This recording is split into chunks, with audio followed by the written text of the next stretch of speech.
ಬಹಳ ಜೋರಿನ ಒಂದು ಬಿರುಸಿನ ಪ್ರಚಾರ ಬೆಳಿಗ್ಗೆ 7 ಗಂಟೆಯಿಂದ ಶುರು ಮಾಡಿ ಯಲಹಂಕ, ಗೌರಿಬಿದನೂರು, ಇವಾಗ ನಮ್ಮ ಅದೇ ಗೌರಿಬಿದನೂರಲ್ಲಿ ನಮ್ಮ ತೊಂಡೆಬಾವಿ, ಅಲಿಪುರ ಇಲ್ಲೆಲ್ಲ ಬಂದು ಎಲ್ಲ ನಮ್ಮ ಕಾರ್ಯಕರ್ತರ ಜೊತೆ ಇವತ್ತು ಊಟ ಮಾಡಿ ಬಹಳಷ್ಟು ಒಂದು ಎಂತೂಸಿಯಾಸಮ್ ನೀವು ನೋಡ್ತೀರಿ ಇಲ್ಲಿ.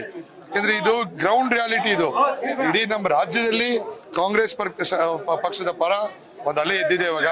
ಅದು ಅಂಡರ್ ಕರೆಂಟ್ ಆಗಿರ್ಬೋದು, ಏನೇ ಆಗಿರ್ಬೋದು, ಪ್ರತಿಯೊಬ್ಬರು ಯುವಕರು, ಮಹಿಳೆಯರು, ಹಿರಿಯರು ಕಾಂಗ್ರೆಸ್ ಪಕ್ಷದ ಜೊತೆ ಇದ್ದಾರೆ. ಸೊ ಇವಾಗ ನೆಕ್ಸ್ಟ್ ಕಾರ್ಯಕ್ರಮ ದೊಡ್ಡಬಳ್ಳಾಪುರಲ್ಲಿ, ಅದಾದ್ಮೇಲೆ ಯಲಹಂಕಲ್ಲಿ ಮಧ್ಯಾಹ್ನದ ಸಾಯಂಕಾಲದ ಪ್ರೋಗ್ರಾಮು, ಪುನಃ ರಾತ್ರಿ ಬೂದಿಗೆರೆ ಪ್ರೋಗ್ರಾಮ್ ಇದೆ.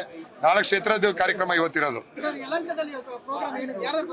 ಇದು ಖರ್ಗೆ ಸಾಹೇಬ್ರು ಮತ್ತೆ ನಮ್ಮ DK ಶಿವಕುಮಾರ್ ಸಾಹೇಬ್ರು ಬರ್ತಾ ಇದ್ದಾರೆ.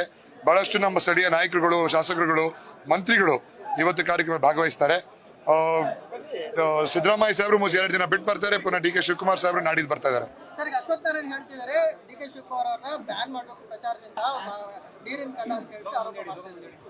ಅವನ್ನ ಇದರಿಂದನೇ ಬ್ಯಾನ್ ಮಾಡ್ಬೇಕು, ಪಾಲಿಟಿಕ್ಸ್ ಇಂದ. ಸೊ ಯಾಕಂದ್ರೆ ತಪ್ಪು ಅಂತ ಮಾತುಗಳೆಲ್ಲ ಹೇಳೋದು, ಸೀನಿಯರ್ ರಾಜಕಾರಣಿ ಅವರು ತೂಕದಿಂದ ಮಾತಾಡಬೇಕು, ತಪ್ಪು ಮಾತಾಡೋದಲ್ಲ. Thank you. ನ್ಯೂಸ್ ಫಸ್ಟ್, ನಿರ್ಭೀತಿಯಿಂದ ನಿಮ್ಮ ಪರವಾಗಿ.